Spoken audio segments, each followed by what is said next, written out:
अस्सलामुअलैकुम वरहमतुल्लाहि वबरकातुहू। आज का उन्वान है ज़कात के वाजिब होने की शर्तें, यानी किन चीज़ों के पाए जाने पर ही ज़कात दे सकते हैं। सबसे पहले मुसलमान होना। काफिर अगर ज़कात देगा तो अदा नहीं होगा। अगर कोई काफिर मुसलमान हो जाए तो उसको पिछले सालों की ज़कात देने की ज़रूरत नहीं। आज़ाद होना। एक ज़माने में था कि इंसानों को ख़रीद लिया जाता था, जैसे आज जानवर गाय बकरी ख़रीदते हैं, वो ज़माना था। आज ये चीज़ नहीं पाई जाती, हर कोई आज़ाद है।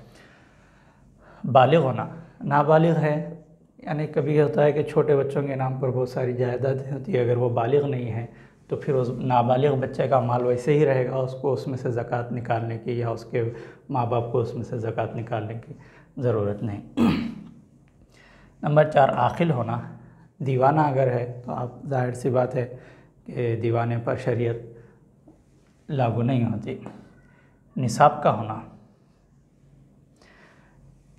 फिर मिल्क ताम होना, माल का हाजत असली से ज़ायद होना, कर्ज़दार ना होना।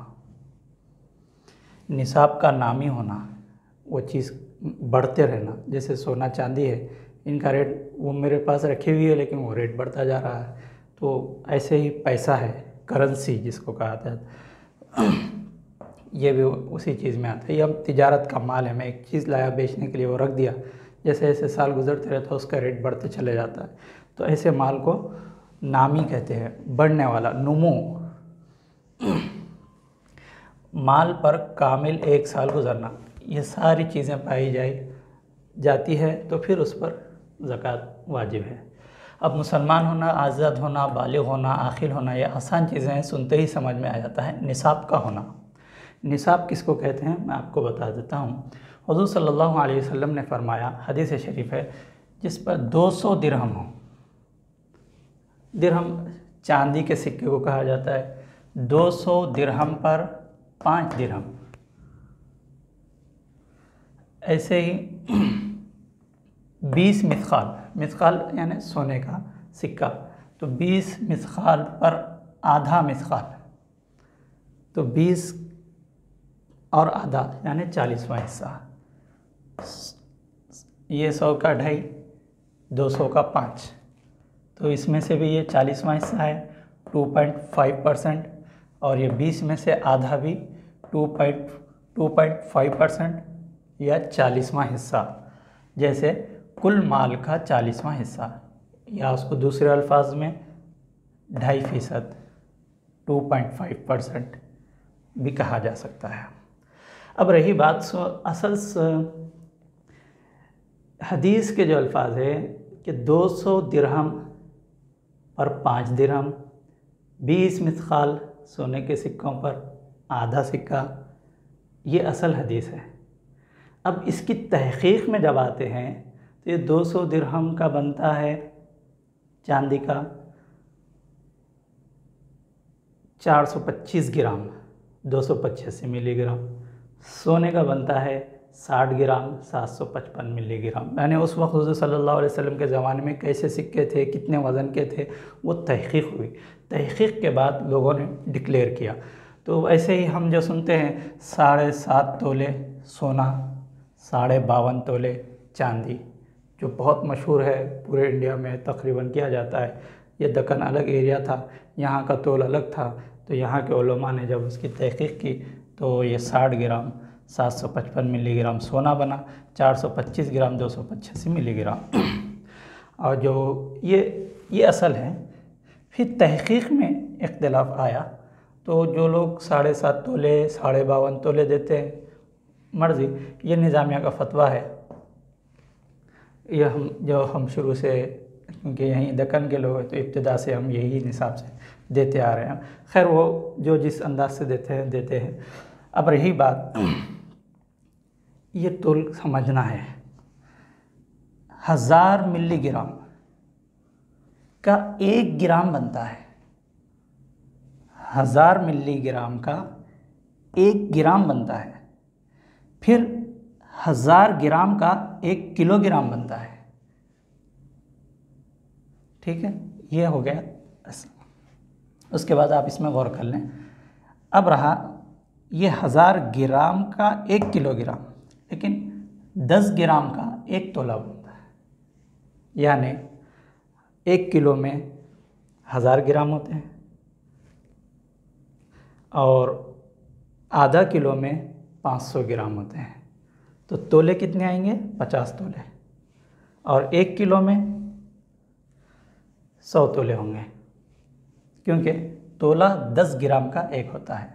पुराना तोल अगर देखेंगे हम तो 11 ग्राम का था, उस वक्त ज़कात इससे भी कम का, निसाब इससे भी कम था।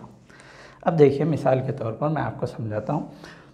चांदी है, सिल्वर 725 रुपये रेट है। मैं आज का मालूम किया, यानी कल पूछा था, तो 725 बोल।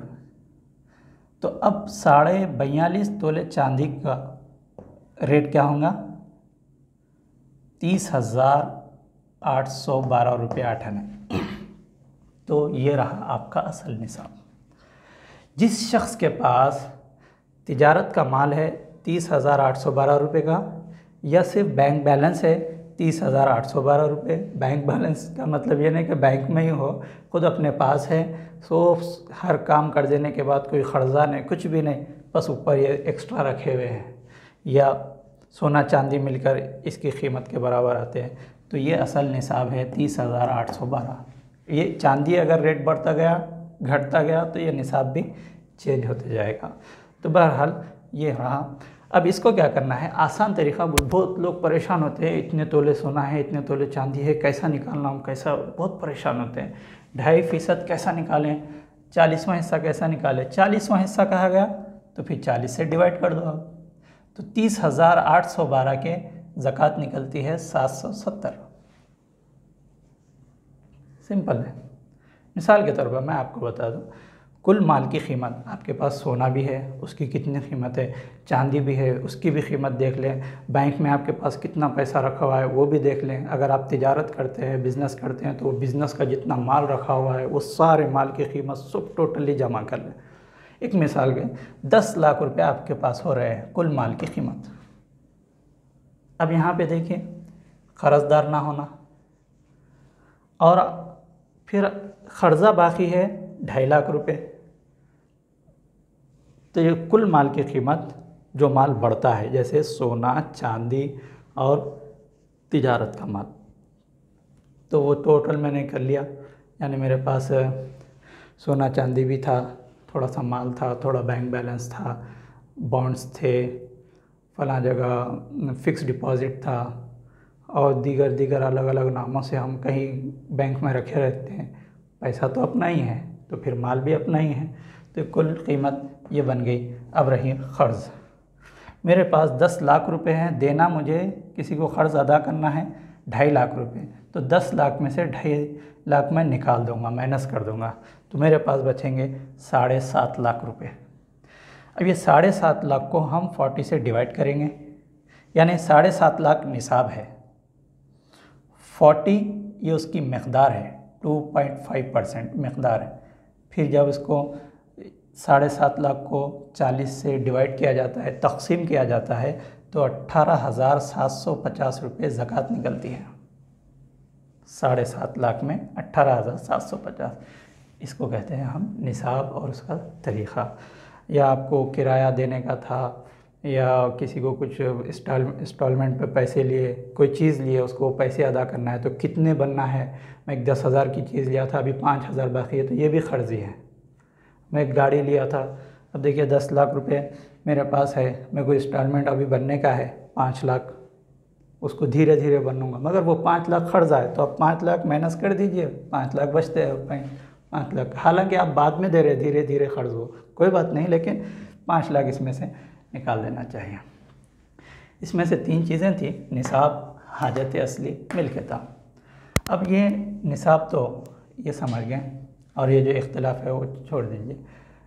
मिल्कियत होना और हाजत असली। हाजत असली ज़रूरत की चीज़ें, रहने के घर, इस पे ज़कात नहीं, पहनने के कपड़े, इस पर भी ज़कात नहीं, खानादारी के सामान, यानी चूल्हे वग़ैरह, पलंग, सोफ़े, बेड, सब सारी चीज़ें, फ़ैन वग़ैरह, एसी वग़ैरह, सब इस पे भी ज़कात नहीं। सवारी के जानवर, गाड़ियाँ, लाखों की होंगी, लेकिन आपके इस्तेमाल की है तो भी नहीं।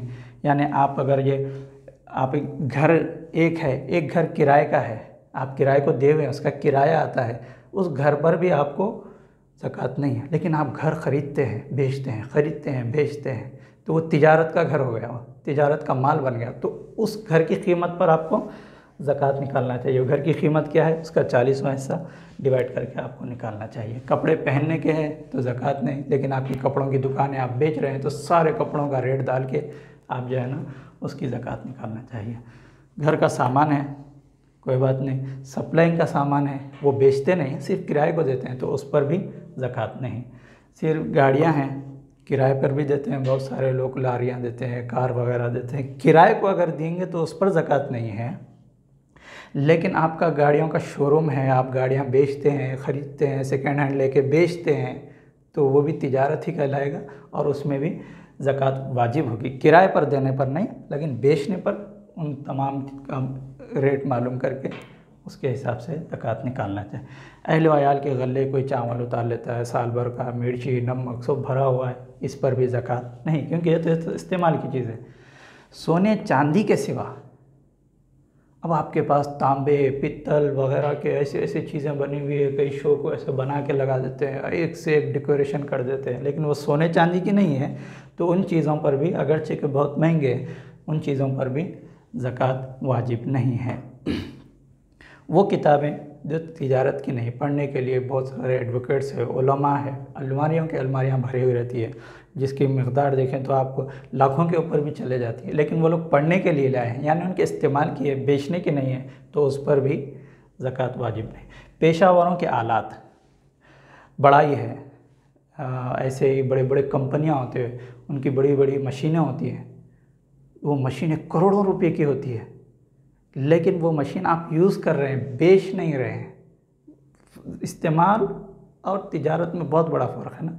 तो इतनी करोड़ों की मशीनें हैं, लेकिन वो मशीन बेचने की तो नहीं है, सिर्फ काम की है, तो उस पर भी ज़कात नहीं है। ऐसे ही पेशावर है, मैकेनिक वगैरह, उन लोगों के पास बहुत सारी मशीनें वगैरह ये सब रहती है, देखा गया तो बहुत ज़्यादा निकल जाता है, लेकिन वो इस्तेमाल की है, इसलिए उस पर ज़कात नहीं है।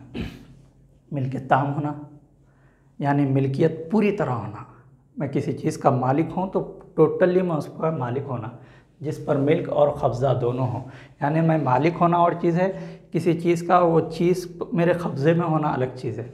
जैसे मिल्क, माने मैं मालिक तो हूँ एक चीज़ का, लेकिन उसका कब्ज़ा नहीं है। जैसे महर, कब्ज़े से पहले कि लड़की है, उसकी शादी हो जाती है, उसको उसका शौहर महर ही नहीं देता, हालांकि वो पैसा उसका है, लेकिन उसके पास है नहीं, तो उसकी मिल्क पूरी नहीं हुई।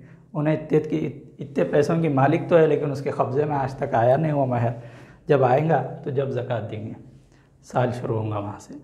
कब्ज़ा बिला मिल्क, जैसे क़र्ज़ लेने वाले का कब्ज़ा, वो किसी से जाके, यानी मैं जाता हूँ एक से 10,000 रुपये क़र्ज़ लेता हूँ या 50,000 रुपये क़र्ज़ लेता हूँ, अभी तो मैंने क़र्ज़ लिया है, मेरे पास 50,000 यानी 30,000 से ज़ायद है, और वो क़र्ज़ लेके 2 साल हो गए हैं, तो पैसा तो मेरे पास है, उसके पास तो नहीं, लेकिन मेरा नहीं है। कब्ज़ा तो है, लेकिन मैं उसका मालिक नहीं हूँ, क्योंकि मुझे वापस लौटा देना है। ऐसे ही रहन, या बैंक में रहन रखाते हैं लोग, या किसी और रहन सेंटर पे जाकर के, रहन के अंदर भी एक मसला है जो कभी इंशाल्लाह बयान करूँगा। सोना है, 10 तोले सोना है, ज़रूरत पड़ी, जाके रहन रखा दिए, क़र्ज़ा ले लेके आ गए। अब वो 10 तोले सोने पे ज़कात निकालना नहीं, क्योंकि अब वो रहन पे सोना रख दिए हैं, कब्ज़ा हमारा चला गया, और वो जो क़र्ज़ा लिए हैं वो तो उसका है। तो इस वजह से अब हम मिलके ताम बाकी नहीं रहता, तो क़र्ज़ा जो हमने रहन में सोना या घर या कोई भी चीज़ ऐसी रख दी है, तो फिर उस पर ज़कात नहीं है। ये चंद मसाइल थे जो मैं आपके सामने रखा। अल्लाह ताला से दुआ है कि अल्लाह हमारी इस खिदमत को कबूल फ़रमाए और ज़कात का हक़ अदा करने की तौफ़ीक़ अता फ़रमाए। सल्लल्लाहु तआला अला खैरि ख़ल्क़िही मुहम्मद व अला आलिहि व सहबिही अजमईन, वल्हम्दुलिल्लाहि रब्बिल आलमीन। माअस्सलामा।